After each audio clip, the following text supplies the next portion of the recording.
एक महीना बीत गया था। पीहू के डर ने गांव के लोगों को पागल कर दिया था। कोई स्कूल नहीं जा रहा था। बच्चे खिड़कियों से पीछे छुप के बाहर झांकते थे, लेकिन पीहू अभी भी उसी स्कूल के सामने बैठी मिलती थी। जुबान पे एक ही लफ्ज, मुझे भूख लगी है। फिर एक दिन गांव में एक बड़ा तांत्रिक आया। सुना था 1000 भूत प्रेत भगाए हैं उन्होंने। तांत्रिक गांव में कदम रखते ही एक आदमी से पूछा, ये गांव इतना शांत क्यों है? आदमी बोला, हमारे गांव में एक छाया घूम रही है जो मुझे भूख लगी है बोल के इंसान को निकल रही है। तांत्रिक ने आंख बंद की और जो देखा वो चौंक गया। फिर उन्होंने गांव वालों को बुलाया और बोला, वो बच्ची की आत्मा किसी वस्तु में बंद है, हमें उसका असली घर ढूंढना होगा, वहीं कुछ मिल सकता है।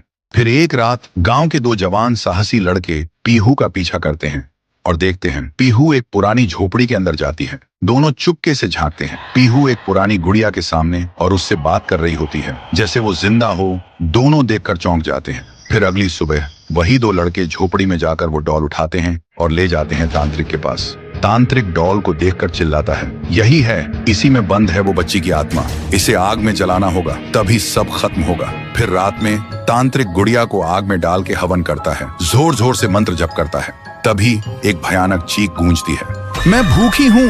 और अचानक वो डॉल हवा में उड़ जाती है और सबके सामने उस डॉल से निकलती है पीहू।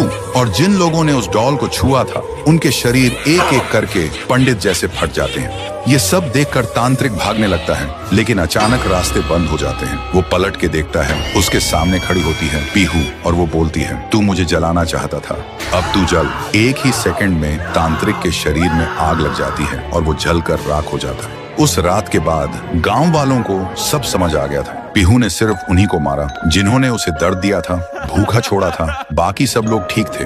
अगली सुबह गांव के सब लोग पीहू के सामने खाना लेकर आए और रो पड़े। बोले, हमें माफ कर दो, हमने तुम्हें भूत नहीं समझा, लेकिन तुम तो देवी हो जो सिर्फ भूखी थी। पीहू ने एक मुस्कान के साथ थाली में से एक निवाला उठाया और जैसे ही उसने वो खाया उसका रूप हल्की रोशनी में बदलने लगा। फिर वो हवा में मिल गई। उस दिन के बाद पीहू कभी नहीं दिखी। तब से वो गांव वापस वैसे ही हो गया, शांत, प्यारा और खुशी से भरा।